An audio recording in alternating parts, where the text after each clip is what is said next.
heures d'info avec Adeline Courson. Ce qu'il faut retenir dans l'actualité, le compte pénibilité bientôt réformé. C'est ce qu'a annoncé Édouard Philippe aux partenaires sociaux. Le chef du gouvernement propose une nouvelle mouture pour 2018 avec sur les 10 critères d'exposition, 4 qui seront modifiés. Son financement sera transféré à une branche excédentaire de la sécurité sociale et supprime ainsi les 2 cotisations patronales actuellement en vigueur.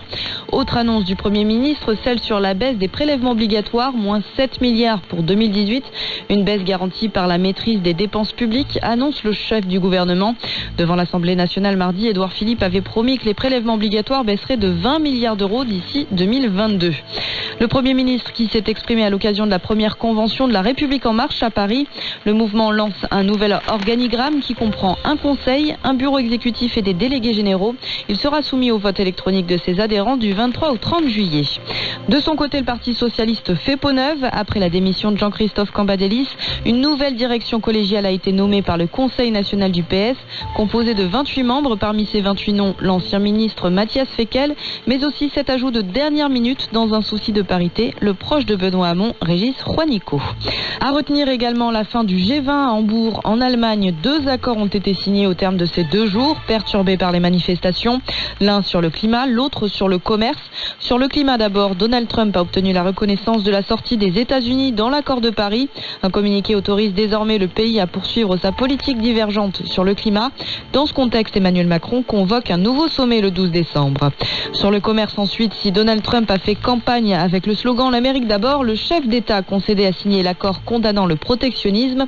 En échange, les pays victimes de dumping auront le droit de recourir, je cite, à la défense commerciale. Et puis cette image également que l'on retiendra du G20, Ivanka Trump, la fille du président américain, a remplacé son père à la table des dirigeants ce samedi, bien qu'elle ne soit que sa conseillère. La 8e étape du Tour de France remportée par un Français, Lilian Calmejane. Malgré des crampes aux jambes dans les 5 derniers kilomètres, il s'est emparé du maillot à pois. Le Britannique Chris Froome conserve quant à lui le maillot jaune. Ce dimanche, la 9e étape reliera Nantua à Chambéry. Premier grand départ ce week-end pour les vacances d'été. Bison Futé avait classé la journée rouge ce samedi et plus de 350 km de bouchons cumulés à la mi-journée. Ce dimanche, en revanche, la circulation reprend mais reste classée orange en Rhône-Alpes. Le temps ce dimanche, des orages prévus du centre au nord-est en passant par l'Île-de-France à l'arrière de la Bretagne au nord, toujours des éclaircies. Soleil aussi près de la Méditerranée. En revanche, nuages et averses dans le sud-ouest. Du côté des températures, elles iront de 13 à 22 degrés le matin et de 21 à 32 degrés l'après-midi. Les courses sont à Chantilly ce dimanche. Bernard Glass vous conseille de jouer le 3, le 4, l'As, le 2, le 9, le 10, le 5 et le 6. La dernière minute, c'est le 4. RTL, 24 heures d'info. La curiosité est un vilain défaut sur RTL, la rediffusion.